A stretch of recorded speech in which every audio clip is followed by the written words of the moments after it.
Mr. Chair, you are live on HCAM TV. Thank you, Mr. Trojan. I will call the meeting to order. Good afternoon, everyone.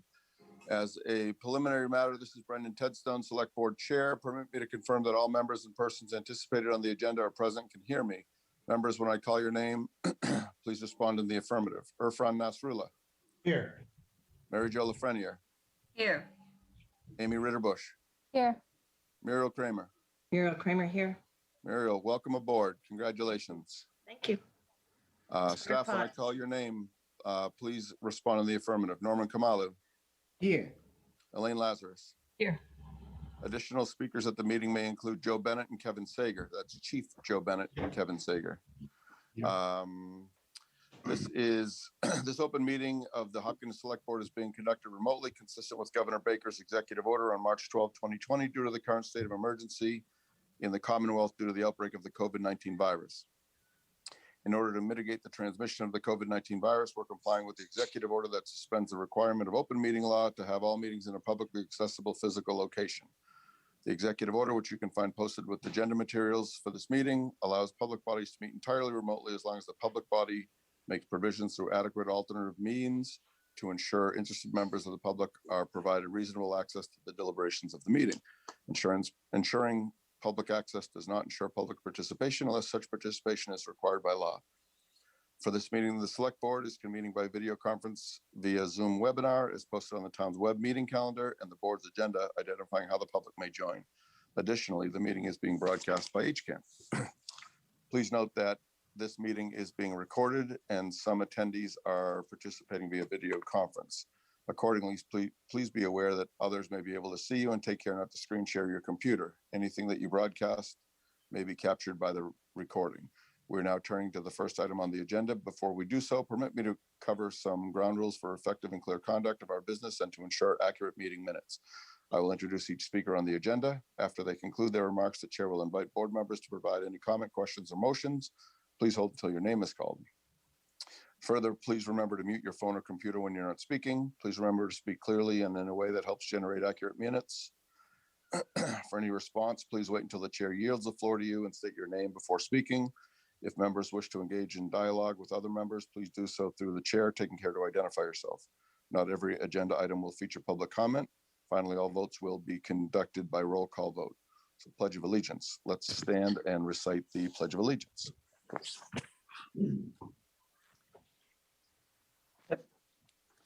Pledge allegiance to the flag of the United States of America and to the republic for which it stands, one nation, under God, indivisible, with liberty and justice for all. Thank you. So the board will now interview and consider appointing Kevin Sager as a police officer for the town of Hopkinton. Mr. Kamalu. Mr. Chair, first of all, Muriel Kramer, congratulations. Welcome to the board. It's always very heartwarming when we have members of the community step forward to be part of the town's executive board. So thank you so much for stepping forward. Thank you. You're welcome. Yes, Mr. Chair, relative to the matter before the board, by way of introduction, based on the town charter, the Select Board is the appointing authority of all town police officers, and this is why this issue is before you tonight. It is before you tonight following a very deliberate and extensive process. And I am also delighted to welcome Kevin to this interview phase, which again, as I said, is the final phase following a series of interviews, background checks, and I'll with the chair's permission, let the police chief introduce the process and explain how we got here. Absolutely. Through you, Mr. Chair, I first want to thank, as well as welcome Muriel to the board and Ms. Kramer, and thank all of you for coming together today to consider Kevin Sager for a police officer position. As Mr. Kamalo stated, there's a lot of work that goes into getting a qualified candidate before you for consideration, including multiple interviews. I'd like to recognize the the officers and sergeants, Officer Sanchioni, McGaffigan and Liver, Sergeant Van Ralton, and Jessica Loverance from HR conducted the first round of interview to narrow the pool. And then Lieutenant Porter and Director Casey and myself conducted the second round of interviews to advance, in this case, Kevin forward. Thorough background investigations, physical and psychological screening. We've been working here to have his certification transferred from Maine down here, and that's been accomplished. And I just want to thank everybody for their hard work to bring us here today, to get us here. By way of introduction, Kevin is a 13-year veteran of the South Portland, Maine Police Department, where he held the rank of sergeant. He has many professional accomplishments on his resume, including being an instructor at the Maine Police Academy. But today I want to share with you what really impressed me and others about Kevin is not only his accomplishments and his resume, his character, his demeanor, and the fact that I believe he's going to be an amazing fit in our community. He vetted us. He researched our department. He looked on our social media posts. He looked on our website. He researched so much about the department. He was so well prepared for the interview. He even reached out before he even considered, reached out to me and asked to do a ride-along. He spent time with the officers. He chose us to apply. And I think that's certainly a compliment to our department to have such a high quality, high caliber applicant do all that to come here. And it shows his due diligence and preparation. He performs very well in his interviews. He's performed well in his other department. And really, he's an outstanding candidate for many reasons. But the research he did and the fact that he vetted us really stood out for me. And I'd like to introduce you to Kevin Sager for your consideration as a candidate for police officer here in Hopkinton. Thank you, Chief. Hi, Kevin. How are you? Good. How are you doing, sir? I'm good. Thank you. You don't have to call me sir. I find it offensive. Welcome to the, hopefully the very final interview process. You have been put through the ringer, I'm sure, through Chief Bennett and his department, as well as our HR, and through a very appropriate interview process. Why don't you tell us a little bit about yourself, Kevin, and then I'm going to open it up to the board to ask some questions, and then we'll move on from there. Thank you very much, Mr. Chairman. My name is Kevin Sager. I am actually I grew up in Hopkinton. My family built a house in 1992 down on Blackthorn Circle, and I lived there up until I went to college. I went to St. John's High School in Shrewsbury, and I needed to get a little far away from my parents for college, so I went up to Maine, and I attended St. Joseph's College here. I majored in criminal justice, and I got a bachelor's degree. Shortly thereafter, I was able to obtain a job at South Portland Police Department where I interned, and I have been there for the last 13 years. Some of my hobbies, I like to CrossFit, work out. I like to be involved in extracurricular activities, whether it be volunteering with kids or helping less fortunate people out in our community and in our state. And I am excited for this opportunity. When I saw that Hopkinton was hiring, it was an easy decision for me. Awesome. Thank you. Mr. Nasrullah, I'm going to let you open it up for Cross. Thank you. Thank you. Well, Mr. Sager, you do need to call me sir. And while I have the utmost respect for Chief Bennett's judgment and interview process, I do just have a couple of quick questions. And I think you've actually already answered it, but coming from the mean streets of South Portland, Maine, what is it about Hopkinton and its police department in particular that attracted you to want to come and work in this community as a police officer?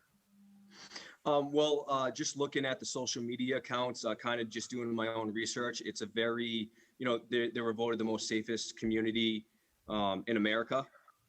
They're accredited by the state, and they're going to be getting national certification, I believe, and that's that's a huge thing, I think, for a department. It means they really take things seriously with regards to their policies, their department and how they run it. And the department I'm with up here, they're accredited too. And it just kind of sets you apart from some of the other agencies.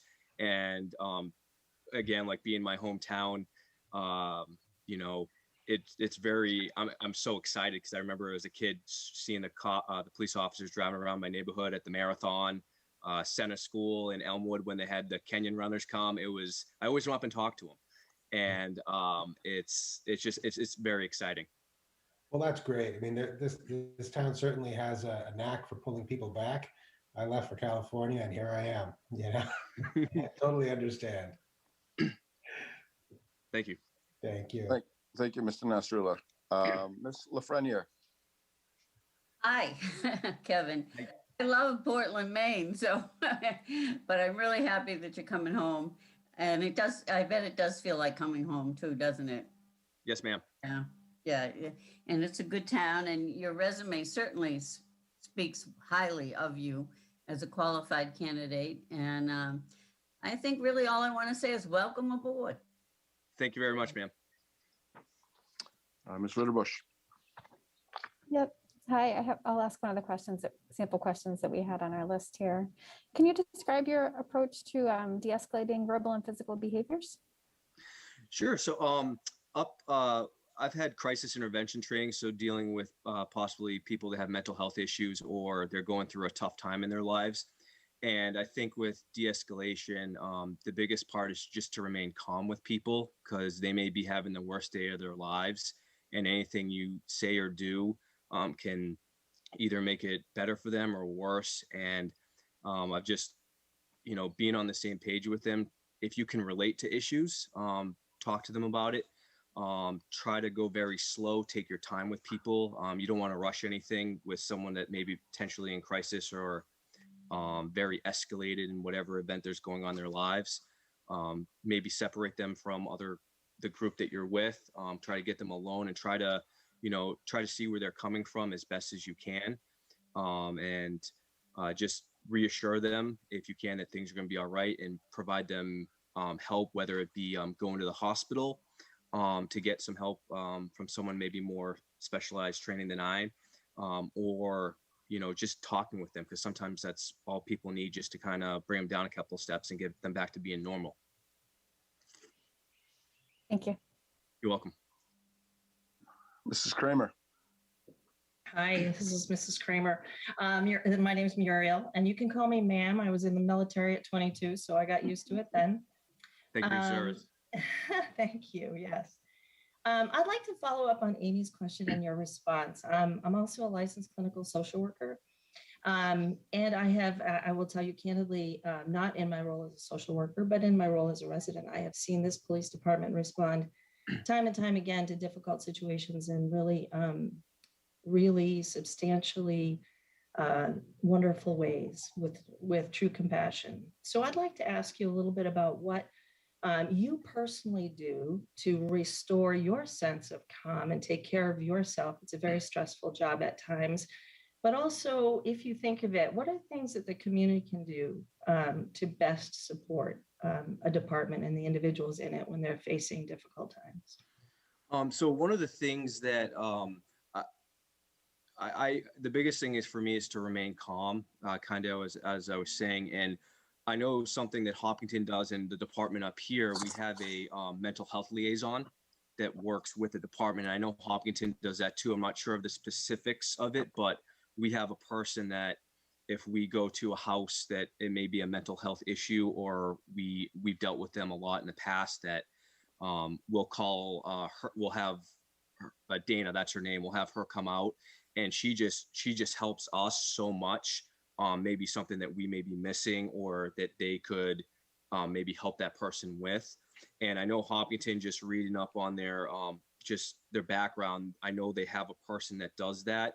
And it also saves potential trips to the hospital if you can kind of de-escalate on scene and get them the help there and provide resources. We have a lot up here. I'm not sure what Hopkinton has, but I'm sure there's different places around, Framingham, Ashland, that you can refer the people to get some help, or possibly a caseworker. Great, thank you. You're welcome. I also, I'm sorry, Brendan, can I ask one more quick question off the list? Sure. What's your vision? I love the vision question. What's your vision for your professional future here with us? The biggest thing for me, I'm a patrol person. I have been for 13 years, and I love I've been a leader where I am now as a sergeant, and I know I'm going back down to a patrolman, but I would love, with my knowledge and experience, to bring it on to the troops of Hopkinton PD. I know they're a little bit younger than me, but I'm so excited to learn from them and come back to the town and kind of like just bring on my experience and knowledge. And I would love to be in the supervisory role whenever that may come across. I know that in a couple years or whatnot, but definitely a sergeant, a lieutenant. Not sure about chief, but leadership is huge, as we all know, and it takes the right person. And I definitely see that in my future down in Hopkinton. I still got a long career ahead of myself, and I'm so excited. All set, Muriel? Okay. So I will go off the list. Professionally, can you tell me an experience that stands out that was a favorable one? And then conversely, one that maybe didn't go as I don't need specifics, but maybe a general experience that happened to you as an officer or sergeant, and how you learn from it, and how you might do something different. One positive one, we have a couple of younger guys in our force where sometimes they have a lead foot, and you have to kind of control them about their speed and how they operate a police vehicle.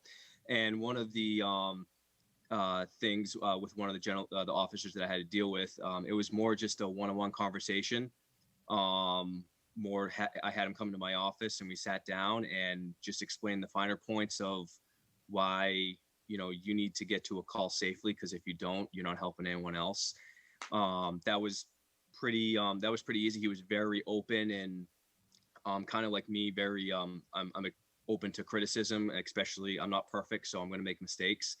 Probably one of the harder ones was it just involved a couple officers that had violated a policy, and it was, you tried to talk to them about it, but they didn't really see the finer points of what they did was wrong. And I had to, I had progressive discipline, and I had to go forward with that. That was tough though, because I had known them, but being in my supervisory role, I had to act upon it. And it was just hard because I knew the people and how they reacted to the situation. Awesome. So one of the things, and thank you, that was answered perfectly in my eyes. One of the things that I had said when I first started, back when I was a selectman, before I was a select board member person, was growing up in Hopkinton, we had the police officers were our basketball coaches, our football coaches in youth sports, baseball, and we had a rapport with those police officers from grade 3 probably on, and you were always, I know that a lot of us, our decision making was steered based not just on how it affected us personally, but how it would put those officers that have befriended us at a young age on. And I think that it was a great tool. Like Chief Flannery was my football coach, and Hank Fredette taught me a bunch of stuff. There were Officer Adams, all these guys that were, it's senseless to even bring those guys up, because there was no one here that knew them. Yes, So, there is. oh, that's right, Mary Jo. As cops, Muriel, I'm saying as a cop. I'm not saying as a water guy. No, my son had Coach Flannery, just like you, pal. All right, I meant Hank and Officer Adams. But so I think it's great that you have some Hopkinton pride in you. And I know I do know your dad. I know him from his business, and I have played charity football games against your little brother, and I'm guaranteed that I'm going to get along better with you than I did with your little brother. But it's nice to hear you say that that you want to come back to give back to where you grew up, and that goes a long way in my eyes. I am very impressed with your resume. I'm very well versed in South Portland. We spent as kids our summers on Peaks Island as a family, and it's a wonderful area. And the fact that you would leave there to come here, I think that speaks volumes of what Hopkinton is. So I appreciate you taking the time to and putting the effort forth to come here.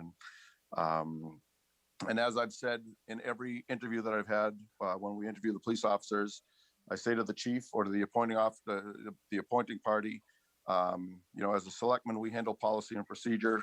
We don't handle the day-to-day operations. And my experience of knowing how to be a cop is I watched a lot of Chips and A-Team as a kid. So I do default and I leave it to Chief Bennett. So if Chief Bennett has said that you are the guy that needs to be in that car, then that works for me. So I will accept a motion to appoint Kevin Sager as a police officer to the town of Hopkinton effective May 28, 2021. So moved. Second. Any further discussion? Hearing none. Mr. Nasrullah, how do you vote? Nasrullah, yes. Ms. Lafreniere? Lafreniere, yes. Ms. Ritterbush? Ritterbush, yes. Ms. Kramer? Carol Kramer is a yes. Welcome. And Ted Stone, yes. Congratulations, Kevin. Welcome back. And we look forward to seeing you out there and getting your field training done and becoming another one of our astute police officers. So thank you very much and congratulations. Thank you, Mr. Chairman, and thank you for everyone taking their time out on a Friday to do this. You got it. Thank you. Mayor and board and the select board for your time. Chief, thank you very much for the vetting process and getting this done as quickly as you did. Thank you, Mr. Town manager report, Mr. Kamalu, quickly. Yeah, quickly, through the chair, we have received an open meeting law request for the executive session minutes of March 16, 2021. And in terms of both the state law as well as the board's rules of procedure, there are two steps that we then have to take.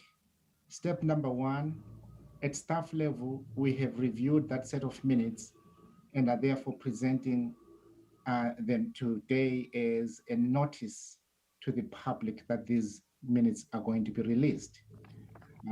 The second step is what we're doing now, as the law requires that when we receive such a request, that the request be announced, the release of the minutes be announced at the next scheduled select board meeting, which is what we're doing. So again, for the third time, we are announcing publicly that the town will release the executive session minutes for March 16, 2021. We will redact the items that were discussed at that meeting that have not yet been concluded. Okay, thank you. Do you need a motion from us or anything, Mr. Kamalu? No motion is required. Good. All right, thank you. It's just simply notification. Hey, Yes. Brendan, if I could just ask a question. Sure. So I just wanted to make sure that those minutes were sent directly to the resident once they're public. And I wondered, do we see them before? I didn't see them, and that could be operator error. Do we see them before we take action on them at meetings typically, or we're just confirming that the staff has reviewed them and it's okay to release them? Yeah. It's a process question. Exactly. In terms of process, two steps. At the time the minutes were approved by the board at some previous meeting, yes, the board did see the minutes. And then in response to the open meeting law request, because the minutes have already been reviewed by the board, that action is taken by the staff and is announced in a public meeting. And they will be sent? Yes, they will be sent.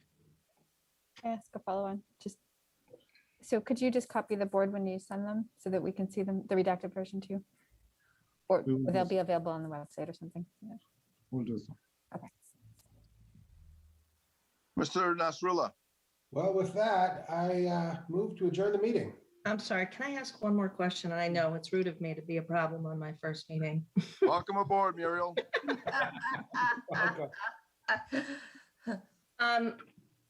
We received a request from a resident or some residents that would like to have a few minutes on the agenda for June 1st to combine efforts with different committees, the Freedom Team and Hopkinton Youth and Family Services, to recognize freedom in a special way, also the South Asian Circle. So several organizations, and they didn't get us notified well in advance. And I wonder if they would be able to have 5 minutes at the agenda on the 1st when we meet. Mr. Kamala, has the agenda already been set? Yes, Mr. Chair, because Monday is a holiday, we had to post the agenda Right. yesterday. Right. But so I suppose it could be up to the chair at that meeting if they want to speak, if the chair wants to give more time to the people speaking than the allotted 2 minutes. That would be up to the chair. That will not be me.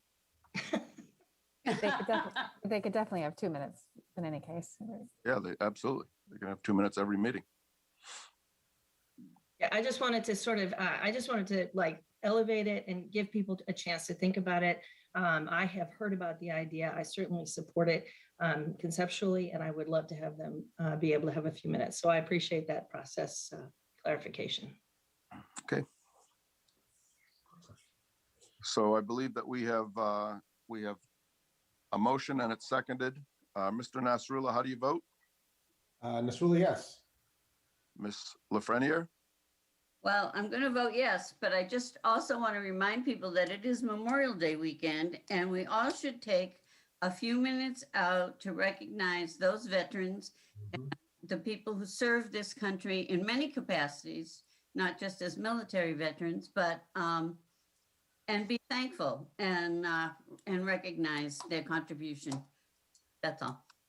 Wonderfully put, Ms. Lafreniere. There's a reason we have those cookouts, and it's not just for a day off. It's to think about the people that sacrificed all. Ms. Ritterbush. Yep, I'll vote Ritterbush, yes. Is one of the select board members attending the Memorial Day ceremony? We should make sure. Yes, I am. Okay, great. Yep. And Ms. Kramer? Mrs. Kramer, yeah, I'm Muriel Kramer, yes. You can call me Mrs. Kramer, it throws me off. Call me ma'am. And Ted Stone, yes. So thank you, everyone, and see you Tuesday.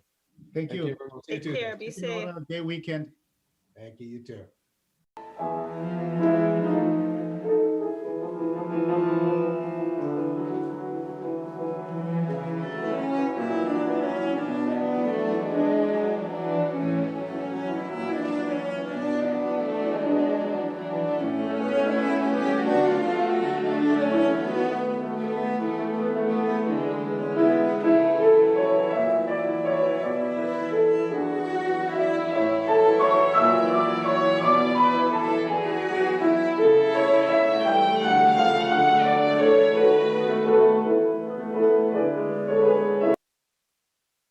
Not quite the same. It's more. This week on the Senior View.